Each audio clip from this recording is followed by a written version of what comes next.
తండ్రి గెలుపును కోరుతూ శ్రీ గణేష్ తనయుడు ముకుల్ కంటోన్మెంట్ నియోజకవర్గంలో విస్తృతంగా పర్యటిస్తున్నారు.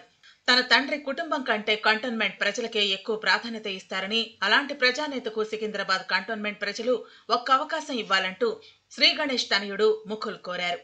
గత 15 ఏళ్లుగా ఆయన చేసిన సేవా కార్యక్రమాలే తన తండ్రిని గెలిపించి తీరుతాయని ముకుల్ ధీమా వ్యక్తం చేశాడు. మరింత సమాచారం మా ప్రతినిధి నుమాన్ అందిస్తారు. ఎస్టీ ఎన్నికల ప్రచారానికి కొన్ని గంటల సమయం మాత్రమే ఉండడంతో ఇటు కాంగ్రెస్ సికింద్రాబాద్ కంటోన్మెంట్ అభ్యర్థి శ్రీ గణేష్ నారాయణ్ విస్తృతంగా ప్రచారం నిర్వహిస్తున్నారు. వారి కుటుంబ సభ్యులు కూడా ఆయన తరపున కూడా విస్తృత ప్రచారంలో పాల్గొన్నటువంటి పరిస్థితి ఉంది. ప్రస్తుతం మనతో పాటు మాట్లాడడానికి కంటోన్మెంట్ కాంగ్రెస్ అభ్యర్థి శ్రీ గణేష్ తనయుడు ముకుల్ ఉన్నారు. ముకుల్తో మాట్లాడదాము. డోర్ టు డోర్ క్యాంపెయినింగ్లో కూడా ఆయన రెగ్యులర్గా పాల్గొంటున్నారు. ప్రధానంగా ఎలాంటి సమస్యలు ఆయన దృష్టికి వచ్చాయి, ఏంటి క్యాంపెయినింగ్ ఎలా జరుగుతుందనేది కూడా ముకుల్ని అడుగు తెలుసుకుందాము. ముకుల్ చెప్పండి, ఎలాంటి రెస్పాన్స్ వస్తుంది? ముఖ్యంగా డోర్ టు డోర్ క్యాంపెయినింగ్ చేస్తున్నారు కదా, సో ఎలా ఉంది ఏంటి? ముందుగా అందరికీ నమస్కారం. ఈ రోజులు మేము అన్ని క్యాంపెయినింగ్ చేసిన డోర్ టు డోర్లా రెస్పాన్స్ అయితే బాగా మంచిగా వస్తున్నారు. అందరూ మా డాడీకి ఒక అవకాశం ఇస్తారని చెప్తున్నారు. మా డాడీ లాస్ట్ 15 ఇయర్స్ నుంచి కంటోన్మెంట్ ప్రజల్లో ఉన్నారు, ప్రజాసేవ చేసినారు. వర్షం కాలంలో ఇల్లు ఇరిగినప్పుడు ఇల్లు చేయించినాము, ఎండాకాలంలో కానీ కూల్ వాటర్ పెట్టినారు. నెక్స్ట్ మన వచ్చే స్పోర్ట్స్ ప్రోగ్రాంలు పెట్టినారు, క్రికెట్ టోర్నమెంట్స్ పెట్టినారు. స్కూల్ రీఓపెన్ అప్పుడు పిల్లలకి అందరికీ బుక్స్ ఇచ్చారు. మళ్ళీ ఉమెన్ ఎంపవర్మెంట్ కోసం ఉమెన్ స్టిచ్చింగ్ సెంటర్స్ పెట్టినారు, లేదా పాపడాల్ మేకింగ్ నేర్పించినారు. అయితే ఈ టైం మాకు నాన్నగారికి ఒక అవకాశం ఇస్తే ఇంకా చాలా సేవలు చేస్తాము. ఇంకా మెయిన్లీ మన తెలుసుకున్న విషయం ఏంటంటే కంటోన్మెంట్లో పట్టాలు దొరకలే చాలామందికి, అయితే అది ఒక మెయిన్ ఫోకస్ పెట్టినారు డాడీ ఈ టైం. ఇంకా ఏమేమి ప్రాబ్లమ్స్ మీ దృష్టికి వచ్చాయి? ముఖ్యంగా మీ కంటోన్మెంట్లో ఎలాంటి సమస్యలు ఉన్నాయి ఇక్కడ? మెయిన్లీ పట్టాలు ఒక పెద్ద విషయం, ఎందుకంటే చాలామందికి ఇల్లు దొరకలేరు. Next water drinking water source లేదు వాళ్ళ దగ్గర ప్రాపర్గా. డ్రైనేజ్ సిస్టమ్ లేదు ప్రాపర్గా. మీ డ్రింకింగ్ వాటర్ ఇంకా డ్రైనేజ్ వాటర్ అన్నీ మిక్స్ అయ్యి వస్తున్నారు. అదొక పెద్ద విషయం, ఎందుకంటే ఇప్పుడు ఎండాకాలంలో వాళ్ళకి డ్రింకింగ్ వాటర్ లేకపోయినా బాగా కష్టపడతారు. ఇంకా డబుల్ బెడ్రూమ్ రాలే, మెయిన్ గవర్నమెంట్ హౌస్ ఎవరికి అపాయింట్ చేసినారు వాళ్ళకి రాకుండా వేరే వాళ్ళకి పోయింది, బీఆర్ఎస్ పార్టీ మెంబర్స్కి పోయింది, కానీ కంటోన్మెంట్ ప్రజలకు రాలే.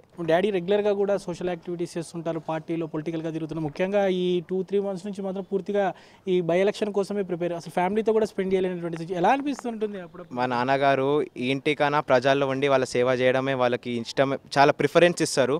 మేము కూడా వాళ్ళకి ఫుల్గా సపోర్ట్ ఇస్తాం. ఒక బై ఎలక్షన్స్ కాదు, ముందుగా మా నాన్నగారు ప్రజల్లో ఉండి వాళ్ళ సేవ చేయడమే ఫస్ట్ అనుకుంటారు, ఫ్యామిలీ సెకండ్. వాళ్ళకి పబ్లిక్లో ఉండే వాళ్ళకి అన్ని సర్వీస్ రీచ్ కావాలని ఫస్ట్ వాళ్ళ ప్రిఫరెన్స్, తర్వాతనే ఫ్యామిలీ.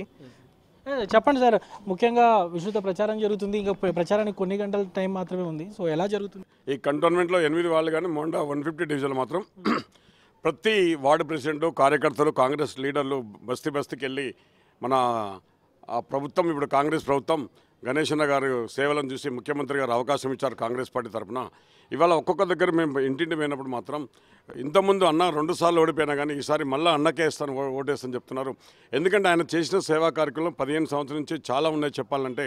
ముఖ్యంగా ప్రతి బస్తీలో మహిళలు ఏం చెప్తున్నాం, అమ్మ మాకు తినడం కూడా లేనప్పుడు పరిస్థితుల్లో కుట్టి మిషన్లు ఇచ్చాడు. అలాగనే ఎండాకాలం మేము ఒక్కొక్కరు కారు ఆపుకొని కూడా ఒకసారి షాపు లేనప్పుడు కూడా చలివేంద్రాల ద్వారా వాటర్ క్యాంపులు నిర్వహించారు. దాదాపు కంటోన్మెంట్లో 8 వార్డు డివిజన్లలో కానీ మన 150 డివిజన్లు కూడా చాలా చేశారు. ఇవాళ ముఖ్యంగా అన్నగారిని అడుగుతున్నారు, మేము బస్సు తిరిగినప్పుడు అన్న పార్టీ చేంజ్ చేస్తున్నారు అంటుంటే, పార్టీ ఎందుకు చేంజ్ చేస్తున్నారు? కంటోన్మెంట్ ప్రజల సమస్యల గురించి, కంటోన్మెంట్ బాగుపడాలంటే, అభివృద్ధి చెందాలంటే అన్నగారు రేవంత్ రెడ్డి గారు ఇచ్చిన అవకాశాన్ని పార్టీ ఆ విధంగా చేశాడు, ప్రజల గురించి చేశాడు. కంటోన్మెంట్ ప్రజలు అభివృద్ధి కావాలని చేశాడు. ఇవాళ కంటోన్మెంట్ ప్రజల ఉన్న సమస్యలు అనేది అన్నగారికి అన్నిటి ప్రతి దాని మీద అవగాహన ఉంది. ఎక్కడ ప్రాబ్లం వచ్చినా ఏ అధికారిని కాంటాక్ట్ చేసి ఆ పనులు సాల్వ్ చేస్తారు. ఇవాళ ముఖ్యంగా చెప్పాలంటే జిహెచ్ఎం వాటర్ ప్రాబ్లం చాలా ఉందండి. ఇప్పుడు కూడా ఒక్కొక్క కాలనీలో 5 days 6 days వస్తుంది వాటర్ ప్రాబ్లం. డ్రైనేజ్ వ్యవస్థ ఇంకా ఘోరం ఉంది. వర్షాకాలం వస్తే మాత్రం రోడ్ల నిండా నీళ్ళల్లో ఉన్నాయి. ఇన్ని సంవత్సరం నుంచి ఇప్పుడు బీజేపీ ప్రభుత్వం ఉన్నది, బీఆర్ఎస్ ప్రభుత్వం ఉంది, కానీ వాళ్ళు ఏం చెప్తున్నారు, ఇక్కడ ఒక కుటుంబానికి 30 సంవత్సరం నుంచి అవకాశం ఇస్తున్నారు. సింపతి అని చూస్తారు, సానుభూతి చూస్తారు. కానీ ఈసారి సింపతి సానుభూతి ప్రజలు ఏమంటారు, ఇంటికి వస్తే మరాజ్ చేపిస్తాం, కానీ మాకు కావాల్సింది ఏంటంటే మాకు కంటోన్మెంట్ అభివృద్ధి చెందాలంటే హస్తం గుర్తుకి ఓటేస్తారని గణేష్ అని చెప్తున్నారు. ఇవాళ ముఖ్యంగా ఏం జరిగిందంటే, ఒకటే కంటోన్మెంట్ అభివృద్ధి చెందాలంటే జిహెచ్ఎంసీలో విలీనం కావాలి. జిహెచ్ఎంసీలో విలీనం అయితే ఏమొస్తుంది?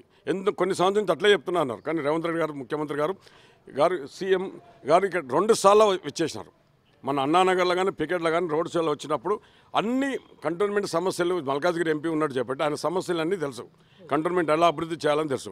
మన అన్నగారికి సీఎం గారు వచ్చినప్పుడు గణేష్ అన్న గారు కూడా చెప్పినారు, అక్కడ ఉన్న బస్తీ వాళ్ళని చెప్పి మాకు పట్టాలు కావాలని బాగా కోరారు. అన్నగారు ఒక్కసారి మనం గణేశాన్ని గెలిపియండి అని ముఖ్యమంత్రి గారు చెప్పారు. అన్ని సమస్యలు తీరుస్తామని చెప్పారు. ఇప్పుడు జిహెచ్ఎంసీలో విలీనం అయితే ముఖ్యంగా మనకి మెయిన్ కంటోన్మెంట్ వాళ్ళకి ఏమొస్తుందంటే వాటర్ సమస్య పోతుంది, డ్రైనేజ్ సమస్య పోతుంది, రోడ్లు కూడా డెవలప్ అవుతున్నాయి. ముఖ్యంగా ఇల్లు కట్టుకోవాలంటే వాళ్ళకి చాలా కష్టమండి. ఇక్కడ బోర్డు మెంబర్ వ్యవస్థ నడుస్తుంది. బోర్డు మెంబర్ ఒకదానికి ఇంత ఇల్లు పాత ఇల్లు కూడా కొట్టడానికి బోర్డు మెంబర్ కాంటాక్ట్ చేయాలి. ప్రతి దానికి ఇబ్బంది పడుతున్నారు. జిహెచ్ఎంసీ విలీనం అయితే రిజిస్ట్రేషన్ ఛార్జెస్ కూడా కంటోన్మెంట్ 11% ఉంది. ఇక్కడ జిహెచ్ఎంసీలో 7.5% ఉంది. 3.5% డిఫరెన్స్ వస్తుంది. కానీ వాళ్ళ రేవంత్ రెడ్డి గారు చాలా ఇంట్రెస్ట్ చూపిస్తున్నారు. కంటోన్మెంట్ కూడా జిహెచ్ఎంసీ విలీనం అవుతుంది. అది తెలుసుకున్న వాళ్ళు బస్తీ లీడర్లు ఏం చెప్తున్నారంటే ఈసారి 100% అంటే మేము ప్రతి బస్తీలు తిరిగిన నేను డోర్ టు డోర్ క్యాంపెయిన్ చేశాను. 8 వార్డులు తిరిగినాను. మోండా 150 డివిజన్ తిరిగినా. ఈసారి గణేష్ అన్న విజయం కంపల్సరీ. దాదాపు ఇప్పుడున్న ప్రకారం ఏంటంటే మేము కూడా అనాలిసిస్ చేస్తున్నాం. 35,000 ఓట్ల మెజార్టీ యాజ్ ఆన్ టుడే ఉన్నాడు. మల్కాజ్గిరి సునీత మహేందర్ రెడ్డి గారు కూడా గెలుస్తారండి. జై కాంగ్రెస్. ఫైనల్గా శ్రీ గణేష్ గారి తనయుడుగా కుమారుడుగా ప్రజలకు ఏం చెప్పదలుచుకున్నారు మా ఏబిఎన్ ద్వారా? ముందు అందరికీ నేను హాత్ జోడి అడుగుతాం. ఒకటే విషయం ఏంటంటే నాన్నగారు గెలిపిస్తే కంటోన్మెంట్లు అన్ని పనులన్నీ అవుతాయి, అన్నీ డెవలప్మెంట్ అవుతుంది. మన changes water system, drainage system change అవుతుంది. తాగే నీళ్ళు వస్తాయి మీ దగ్గర. మీరు ఇప్పుడు బీఆర్ఎస్ పార్టీకి ఇచ్చినా వాళ్ళకి ఏం అజెండా లేదు, వాళ్ళు పని చేసుకోనికి ఏం ఎజెండా లేదు వాళ్ళ దగ్గర. బీజేపీ వాళ్ళకి కూడా ఏం ఎజెండా లేదు, జస్ట్ రావాలి గెలవాలి కానీ పాకెట్ లిమ్ చేయాలి. ప్రజాకి ఏదైనా చేయాలంటే కాంగ్రెస్ రావాలన్న, కాంగ్రెస్ వచ్చి అన్ని పనులు అవుతాయి. ఇప్పుడు ఉండే రూలింగ్ గవర్నమెంట్ కూడా కాంగ్రెసే, అన్ని పనులు అవుతాయి. ఇంకొకటి ఏంటంటే మన కరెంట్ సీఎం మన మల్కాజ్గిరి ఎంపీ ఉండే ఒక టైం, సో ఆయనకు అన్ని ప్రాబ్లమ్స్ తెలుసు, మన కంటోన్మెంట్లో ఏమేమి ప్రాబ్లమ్స్ ఉన్నాయి అన్నీ తెలుసు వాళ్ళకి. అయితే ఆయన మొన్న రోడ్ షోలో వచ్చి అందరి ముందు హామీ ఇచ్చినారు, జిహెచ్ఎంసీతో మర్చ్ అయితే మన అన్ని పనులు అవుతాయి, మన కంటోన్మెంట్ బాగా పడుతుంది, డెవలప్మెంట్ అన్నీ జల్దీ అవుతాయి. ఈ టైం అందరితో నేను కోరుకుంటుంది ఒకటంటే హస్తం గుర్తుకు ఓటేసి నాన్నగారిని గెలిపియండి, ఇంకా ఎంపీగా సునీతమ్మని కూడా గెలిపియండి అని అందరితో కోరుకుంటున్నాను. Thank you. మొత్తానికి అయితే ఇటు కంటోన్మెంట్ అభివృద్ధి జరగాలంటే తప్పకుండా తన తండ్రి శ్రీ గణేష్ని గెలిపించాలంటూ కూడా ఏదైతే శ్రీ గణేష్ తనయుడు ముక్కులు కోరుతున్నటువంటి పరిస్థితి. వీడియో జర్నలిస్ట్ అజయ్తో రుమాని ఏబిఎన్ ఆంధ్రజ్యోతి, హైదరాబాద్.